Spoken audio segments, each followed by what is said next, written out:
আসসালামু আলাইকুম এভরিওয়ান, আপনারা সকলে কেমন আছেন? আশা করি সবাই অনেক ভালো আছেন। আলহামদুলিল্লাহ আমিও অনেক ভালো আছি। আজকে আমি নতুন আর একটি রেসিপি নিয়ে চলে আসলাম। আজকে আমি শুটকি মাছের ভাজি রেসিপি শেয়ার করব। অনেক ইউনিক একটা রেসিপি। আজকে আমি করলা দিয়ে শুটকি মাছের ভাজি। এখানে এই যে দেখুন, আমি কেসকি শুটকি একদম পরিষ্কার করে, শুটকিগুলো আগে সুন্দর করে পরিষ্কার করে গরম পানি দিয়ে আমি ভিজে রাখছি। এখানে আমি শুটকি রান্না করার জন্য আলু আর করলা, শুটকিগুলো ছোট ছোট দেখে শুটকির সাইজে সবজিগুলো কাটা নিয়েছি। এখানে আছে পেঁয়াজ, কাঁচামরিচ এবং ধনিয়া পাতা।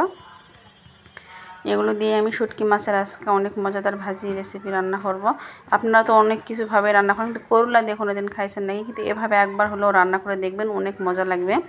করলার তিতাটা একটু কমার জন্য আমি একটু সামান্য লবণ দিয়ে করলাটা একটু কষলায় মেখে নেব। দেখবেন একটু পরে করলা থেকে অনেক নরম হয়ে করলার তিতাটা বের হয়ে আসবে।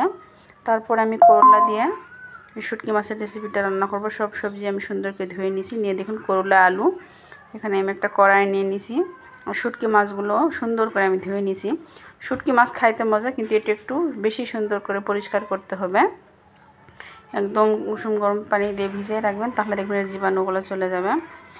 প্রথমত আমি পেঁয়াজ কুচি দিলাম। শুটকি মাছ রান্না করতে গেলে একটু পেঁয়াজ কুচি বাড়াই দেওয়ার চেষ্টা করবেন, তাহলে টেস্টটা বেশি ভালো আসবে। দিয়ে দিলাম স্বাদ মতো লবণ, ধনিয়া গুঁড়া, হলুদের গুঁড়া, এখন দেব মরিচের গুঁড়া, দিয়ে দিলাম কয়েকটা কাঁচামরিচ, আর দিব ধনিয়া পাতা। এখন সব কিছু উপকরণ আমি সুন্দর করে এখানে আর দিয়ে দেবো সামান্য একটু তেল। দিয়ে আমি সুন্দর করে উপকরণগুলো হাতে মিক্স করব।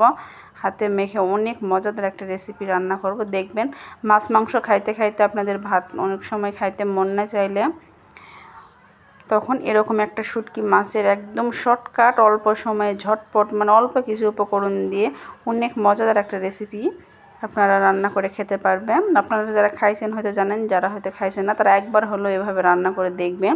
অনেক দুর্দান্ত অসাধারণ একটা টেস্টি খাবার। এই যে দেখুন, আমি হাত দিয়ে কষলায় সবগুলো সবজি মাখায় নিলাম। তারপরে আমি শুটকিগুলো দিয়ে দিলাম এখানে।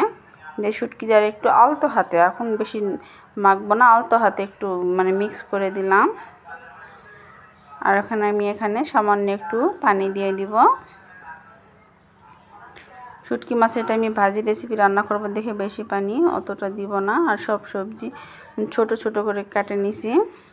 এই যে দেখুন, এটা আমি চুলায় বসে দিলাম। আর এই রেসিপিটা হতে একদম বেশি সময় লাগে না, 10-15 মিনিট হলে একদম হয়ে যায়। পানিটা একদম শুকায় আসছে, দেখুন পানিটা শুকায় আসছে আর সবজিগুলো সেদ্ধ হয়ে গেছে।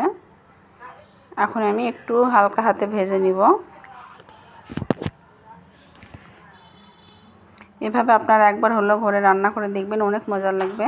আর আমার ভিডিওটি আপনাদের কাছে কেমন লাগলো সেটা প্লিজ কমেন্টে বলে যাবেন। আর ইউটিউব পেজ থেকে দেখলে একটা সাবস্ক্রাইব করবেন, আর ফেসবুক থেকে দেখলে একটা ফলো দিয়ে দিবেন। আর যারা সাবস্ক্রাইব বা ফলো করছেন তাদেরকে অসংখ্য ধন্যবাদ। আর যারা এখনও দিচ্ছেন না তাদের প্লিজ দয়া করে একটা সাবস্ক্রাইব আর ফলো দিয়ে দিবেন। আর আমার ভিডিওটি কেমন লাগলো সেটা কমেন্টে বলে যাবেন। আল্লাহ হাফেজ।